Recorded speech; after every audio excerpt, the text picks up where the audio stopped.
បាទគោរពជ្រាបសួរពុកម៉ែបងប្អូនទាំងអស់គ្នាវិលត្រឡប់មកជួបគ្នាម្ដងទៀតនៅក្នុងវីដេអូថ្មីបាទនៅក្នុងវីដេអូមួយនេះដែរមកចែករំលែកពីការដូងកាមរបស់មន់ក្នុងទ្រុងរបស់ខ្ញុំសម្រាប់ការដូងកាមនេះដែរគឺវាគឺជាចំណុចសំខាន់មួយក្នុងការចាំមន់ផងដែរព្រោះអីការដូងកាមនេះក៏វាជួយឲ្យមន់យើងនឹងឲ្យមានសុខភាពល្អផងដែរកាលណាបើយើងអត់ដូរទេកាមវាចាស់ទៅមន់វាជូរលាមកជូរអីលើអង្កាមហ្នឹងទៅធ្វើឲ្យអង្កាមហ្នឹងវាឈួលមានក្លិនមិនល្អក្លិនអាម៉ូញ៉ាធ្វើឲ្យមន់របស់យើងហ្នឹងវាអាចនឹងកើតជំងឺផ្ដាសាយរលាកផ្លូវដង្ហើមធ្វើមន់យើងហ្នឹងខ្សោយដោយសារអីដោយសារតែវាពុលនៅក្លិនមិនល្អពីអង្កាមពីលាមករបស់មន់ដែលវាជុះមកលើអង្កាមហ្នឹងចឹងហើយយើងត្រូវការដូរអង្កាមហ្នឹងជាចាំបាច់រៀងរាល់ពេលដែលអង្កាមហ្នឹងវា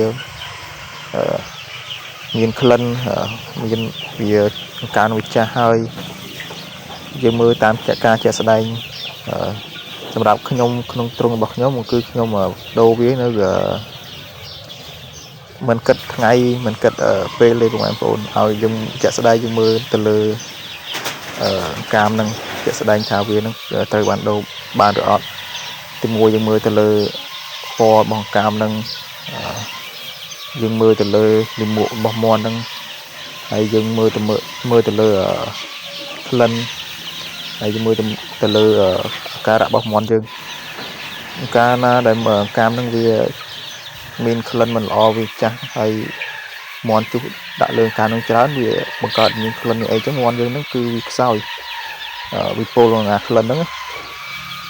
ហើយវាអត់សូវស៊ីចំណីទេវាខ្សោយចង្ការវាអាចឈឺទៅដល់ផ្ដាសាយ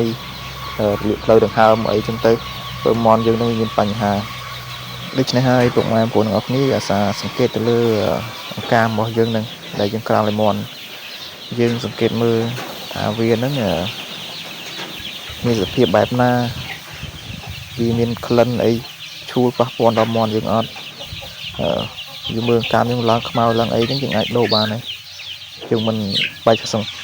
សង្កត់ទៅលើយើងដាក់ប្រមាណថ្ងៃដូរទេហ្នឹងចង្ការមន់ច្រើនវាជុះច្រើនវាអង្ការហ្នឹងយើងឆាប់ដូរតាមហ្នឹងទៅចង្ការមន់នឹងតិចយើងបានយូរទុកបានយូរតាមជាក់ស្ដែងទៅលើមន់យើងច្រើនតិចចឹងហើយយើងមើលជាក់ស្ដែងលើបទពិសោធន៍របស់យើងផ្ទាល់យើងចាំយើងដឹងថាពេលណាយើងទៅដូរហើយតែកាមយើងឡើងពណ៌ខ្មៅឡើងប្រែពណ៌ហើយវាមានក្លិនឈ្ងុយអីនេះយើងដូរទៅហ្នឹងបងប្អូនកុំឲ្យវាប៉ះពាល់ដល់មន់យើងតន់ចឹងយើងអាសាផ្លាស់ប្ដូរវាទៅរយៈពេលពីច្រើនមួយខាងខ្ញុំគឺខ្ញុំដូរចាប់ពី4-10ថ្ងៃឡើងទៅកន្លះខែខ្ញុំដូរដែលបើសិនយើងដាក់កាមក្រាស់វាអាចដល់1ខែដែរយើងអាចបានយើងដូរចឹងហើយសម្រាប់មន់ច្រើនអីដាក់កាមក្រាស់ហើយយើងមានថ្នាំបាញ់សម្លាប់ក្លិនបាញ់អីចឹងទៅយើងអាចដាក់ពីតូចចឹងដល់លក់បានហ្នឹងយើងអាចដាក់ពី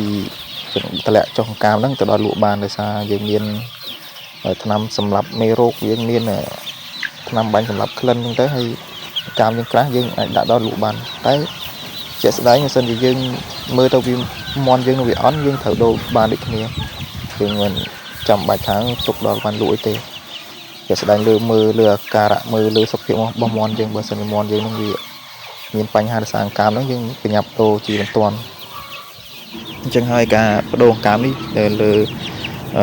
ពុកម៉ែបងប្អូនគាត់ចិញ្ចឹមផ្សេងគ្នាអ្នកខ្លះគាត់ដាក់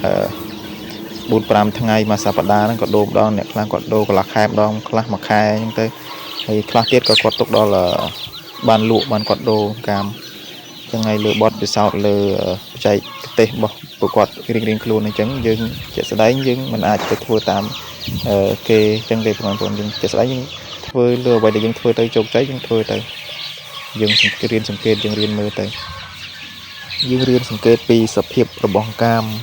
ថាត្រូវដូរអត់យើងរៀនសង្កេតពីសុខភាពរបស់មន់យើងនឹងថាវាមានបញ្ហាអត់ដោយសារកាមសារអីហ្នឹងហើយយើងកាលណាយើងមានបទពិសោធន៍ពីខាងហ្នឹងទៅយើងលែងពិបាកសួរគេបងប្អូនគឺងាយសម្រាប់ការចាំរបស់យើងយើងទុកជាបទពិសោធន៍យើងទៅយើងចេះរហូតយើងធ្វើអ្វីបានជោគជ័យយើងធ្វើបែបហ្នឹងទៀតទៅបងប្អូន សិនយើងធ្វើមិនជោគជ័យទេអាហ្នឹងចាំយើងផ្លាស់ប្ដូរយើងកែប្រែតាមធ្វើតាមគេតែបើសិនយើងធ្វើបែបហ្នឹងទៅជោគជ័យយើងធ្វើបែបហ្នឹងបន្តទៀតបងប្អូនយើងកុំរីរែកយើងកុំលីគេថាធ្វើបែបនេះទៅជោគជ័យធ្វើបែបនេះទៅជោគជ័យយើងផ្លាស់ប្ដូរទៅធ្វើតាមគេទាំងដែលយើងនឹងកំពុងតែធ្វើទៅឆ្ពោះទៅមុខហើយដល់ពេលយើងផ្លាស់ប្ដូរទៅវាជួបបញ្ហាធ្វើឲ្យយើងនឹងខាតបងចឹងហើយអ្វីដែលយើងធ្វើទៅវាជោគជ័យទៅមុខហើយយើងបន្តធ្វើទៅមុខទៀតទៅបងប្អូនយើងកុំបែកឆ្វេងចឹងបាទដូចជាការដូរការនេះជាដើមចឹងយើងដូរគិតមើលតាមសុខភាពរបស់មន់យើងមើលសុខភាពរបស់ការថាមន់យើងមានបញ្ហាដោយសារការនឹងអត់បើយើងកំណត់តាមថ្ងៃកំណត់អត់បានទេពុកម៉ែបងប្អូននេះសារបើបងប្អូនធ្វើតាមគេព្រោះអីមន់គេពេលខ្លះមន់របស់គេតិចហើយមន់យើងច្រើនអញ្ចឹងទៅយើងធ្វើតាមគេអត់កើតទេមន់តិចមន់ច្រើនយើងធ្វើដូចគ្នាទេពុកម៉ែបងប្អូនអញ្ចឹងហើយបានជាពុកម៉ែបងប្អូនគាត់សួរមកខ្ញុំថាប្រហែលថ្ងៃដូរម្ដងអញ្ចឹងខ្ញុំពិបាកនឹងប្រាប់ពុកម៉ែបងប្អូនស្អីបើខ្ញុំប្រាប់ថាដាក់ពីតូចអញ្ចឹងដល់លក់បានចាំដូរបានដូរម្ដងអញ្ចឹងដល់ពេលពុកម៉ែបងប្អូនគាត់ធ្វើតាមដល់ពេលមន់គាត់ហ្នឹងបរិមាណមន់របស់គាត់ហ្នឹង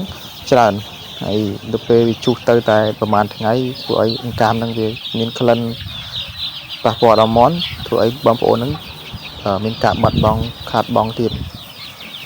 ចឹងហើយខ្ញុំឲ្យខុសដល់អ្នកប្រាប់ចឹងពុកម៉ែបងប្អូនបែបហ្នឹងហើយទើបខ្ញុំចង់ឲ្យបងប្អូនគាត់រៀនអង្កេតពីអង្កាមហ្នឹងថាវាមានបញ្ហាមានក្លិនមាន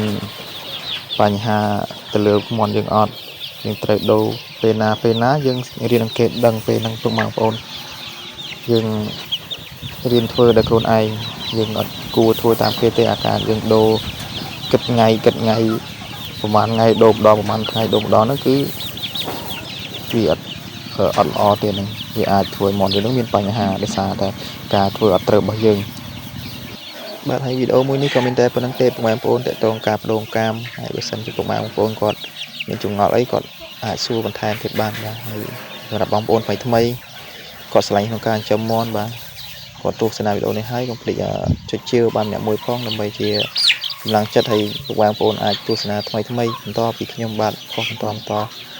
នៅលើក្រោយទៀតបាទអរគុណបងប្អូនមកជម្រាបលា